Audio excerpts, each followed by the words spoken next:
নমস্কার, আমি অ্যাস্ট্রোলজার আবি শাস্ত্রী এবং অ্যাস্ট্রোবাস্তু আবি শাস্ত্রী ফেসবুক এবং ইউটিউব পেজে আপনাদের সকলকে জানাই স্বাগত। আজকে আমরা আলোচনা করব এডুকেশন সেক্টর নিয়ে বা সন্তানের পড়াশোনা নিয়ে, বা বলা ভালো আজকের অনুষ্ঠানটা হচ্ছে সেই সমস্ত গার্জেনদের বা বাবা মায়েদের জন্য যারা রীতিমতো সন্তানের পড়াশোনার চিন্তায় চিন্তায় যাদের রাতের ঘুম উড়ে গেছে। দেখুন, জ্যোতিষশাস্ত্র মতে আপনার সন্তানের যে জন্ম ছক রয়েছে সেখানে একটা পার্টিকুলার লগ্ন এবং পার্টিকুলার রাশি রয়েছে। আমি লগ্নের কথা বলছি।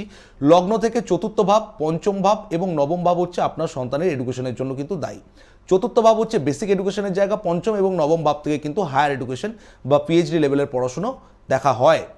আপনার সন্তানের যদি কোনো না কোনোভাবে দেখা যায় বেসিক এডুকেশনের জায়গায় প্রবলেম আসছে, অর্থাৎ মাধ্যমিক উচ্চ মাধ্যমিক লেভেলে, তার চতুর্থ স্থানকে মানে জন্মছকের চতুর্থ স্থানকে দেখা বা চতুর্থ স্থানকে বিচার বিশ্লেষণ করা কিন্তু ভীষণ পরিমাণ ইম্পর্টেন্ট। বা চতুর্থ পতির অবস্থান কোথায় হয়ে রয়েছে, চতুর্থ পতি কার সাথে যুক্ত হয়ে বসে রয়েছে, এগুলো দেখা কিন্তু ভীষণ পরিমাণে গুরুত্বপূর্ণ। আবার অনেক সময় অনেক সন্তানদের ক্ষেত্রে দেখা যায় মাধ্যমিক উচ্চ মাধ্যমিক পর্যন্ত ভালো রেজাল্ট করার পর সায়েন্স নিয়ে পড়াশুনো করলো, তারপর উচ্চশিক্ষায় গিয়ে হঠাৎ করে ভুলভাল স্ট্রিম চুজ করে ফেলা, বা জেনারেল লাইন নিয়ে পড়াশুনো করার পর সারা বছরের পর বছর সরকারি চাকরির ফর্ম ফিল আপ করে যাওয়া, কোনোভাবেই তাদের কেরিয়ার তৈরি হতে চাইছে না।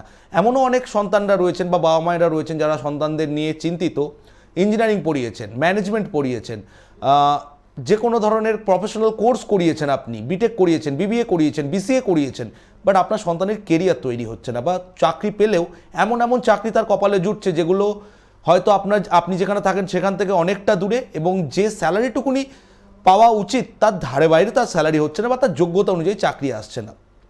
দেখুন, আমি একটা কথা বারবার করে বলি, এডুকেশন হচ্ছে আমাদের প্রত্যেকের জীবনের একটা ভিত, কারণ এডুকেশনের উপর ভিত্তি করে দাঁড়িয়ে থাকে কিন্তু একজন সন্তানের কেরিয়ার। সুতরাং এডুকেশনের জায়গায় যদি নড়বড়ে হয়ে যায়, অটোমেটিক্যালি কেরিয়ারের জায়গা নড়বড়ে হতে থাকে। তাই আজকে যে বিষয়গুলি আমি বলবো এগুলো জানা প্রত্যেকটা বাবা মায়ের কিন্তু ভীষণ পরিমাণে ইম্পর্টেন্ট। তো জন্ম ছকে তো গেল চতুর্থ ভাব, পঞ্চম ভাব এবং নবম ভাবের কথা। আপনার বাস্তুতে কোন দিকগুলি নির্দেশ করে আপনার সন্তানের পড়াশোনা? আমি বারবার করে বলি, বাস্তুশাস্ত্র মতে উত্তর পূর্ব দিক বা ঈশান কোণ হচ্ছে বাস্তুপুরুষের মাথা, বা বাস্তুপুরুষের মাথা কিন্তু উত্তর পূর্বে থাকে।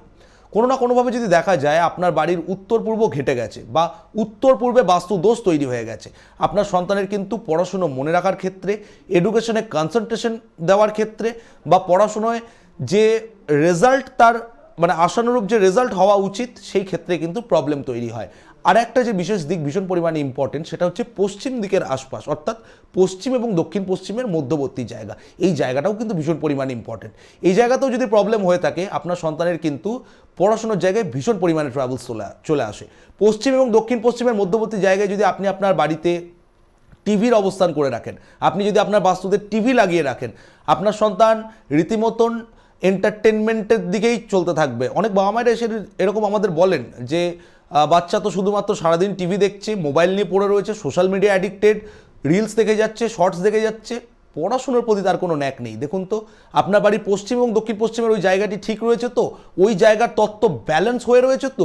যদি কোনোভাবে ইমব্যালেন্স হয়ে যায় আপনার ক্ষেত্রে কিন্তু এই ধরনের প্রবলেম কিন্তু আপনার সন্তানের ক্ষেত্রে আসতে পারে। তো এগুলো ভালো কাউকে দেখিয়ে বিচার বিশ্লেষণ করা কিন্তু ভীষণ পরিমাণে ইম্পর্টেন্ট। আজকে আমি আপনার বাচ্চার বা আপনার সন্তানের পড়াশোনার জন্য ছোট ছোট কিছু টিপস বলে দেবো, এগুলো অবশ্যই আপনারা ফলো করুন। তার সাথে তার জন্মছক এবং আপনার বাস্তু, কারণ আবিশাস্ত্রী যে কথাটা বারবার করে জোর দেয়, that is astrovastu remedy. Astrovastu remedy means what? Astrovastu remedy হচ্ছে আপনার হরোস্কোপের সাথে আপনার বাস্তুকে কানেক্ট করে দেওয়া, যেটা 100 নয় 1000% আপনার লাইফে খুব ফাস্ট এবং এডুকেশন সেক্টরে বা পড়াশোনার ক্ষেত্রে ছাত্রছাত্রীদের ক্ষেত্রে অ্যাস্ট্রোবাস্তু রেমেডি 18 দিন পর থেকে কিন্তু বেটার রেজাল্ট নিয়ে আসতে পারে।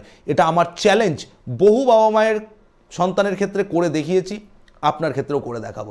যাই হোক, আমি আজকে যে টিপসগুলো ছোট ছোট বলবো, সন্তানের পড়তে বসার ক্ষেত্রে সবসময় পূর্ব দিকে মুখ করে বা উত্তর দিকে মুখ করে বা উত্তর পূর্ব দিকে মুখ করে পড়তে বসা কিন্তু উচিত। আপনার সন্তান যে ঘরে পড়তে বসছে বা তার যেটা পড়াশুনো করার ঘর, সেখানে সবসময় লাইট কালার ইউজ করা উচিত। Light green, light colour, any kind of light colour সেখানে যদি আপনারা করে রাখতে পারেন, সেক্ষেত্রে কিন্তু বেটার রেজাল্ট আপনারা পাবেন। ছোট্ট একটি কাঁচের বাটিতে সামান্য এক টুকরো ফিটকিরি এবং সামান্য এক টুকরো কর্পূর আপনার সন্তান যে টেবিলে পড়তে বসছে সেই টেবিলের একটি কর্নারে আপনারা রেখে দিন। অনেকটা পরিমাণে বেটার রেজাল্ট আপনারা আপনার সন্তানের ক্ষেত্রে লক্ষ্য করতে পারবেন। বিছানায় পড়তে বসা কখনোই শুভ নয়। ধাতুর টেবিল চেয়ারে পড়তে বসাও শুভ নয়। সর্বাপেক্ষা শুভ কাঠের টেবিল চেয়ারে পড়তে বসা। আপনার সন্তান যে ঘরে পড়াশোনা করছে ঠিক তার ওপরে বা ঠিক তার নিচের ফ্লোরে যদি কোনোভাবে বাথরুমের অবস্থান হয়ে থাকে, আপনার সন্তানের পড়াশোনার ক্ষেত্রে কিন্তু ভীষণ পরিমাণে ট্রাবলস আসতে পারে। বা আপনার সন্তান যেখানে পড়তে বসছে মাথার ওপর যদি কোনো বিম থাকে, পড়াশোনার ক্ষেত্রে কিন্তু ভীষণ পরিমাণে প্রবলেম তৈরি হতে পারে। কি করবেন আপনারা, one bunch of peacock feather, একগুচ্ছ ময়ূরের পালক। আপনারা অনেকেই জানেন ময়ূরের পালক অনেকেই বাড়িতে রেখেছেন, অনেকেই বাড়িতে রাখেন, জানেন অনেক শুভ জিনিস। তো one bunch of peacock feather আপনার সন্তান যে ঘরে পড়াশোনা করছে সে ঘরের মধ্যে রেখে দিন, অনেকটা পরিমাণে বেটার রেজাল্ট কিন্তু আপনার লাইফের মধ্যে আসবে। অবশ্যই করে অনুষ্ঠান ভালো লাগলে নিজের প্রিয়জনের সাথে এই টিপসগুলি, আলোচনাগুলি শেয়ার করুন, অনুষ্ঠানটিকে লাইক করুন এবং কমেন্ট করে জানান আপনার সন্তান কোন দিকের ঘরে পড়াশোনা করছে এবং যে টিপসগুলো দিলাম সেগুলো করে আপনি কতটা বেনিফিটেড। আরও এরকম আলোচনা নিয়ে আগামী অনুষ্ঠানে আবারও হাজির হব। আজকের মতন নমস্কার।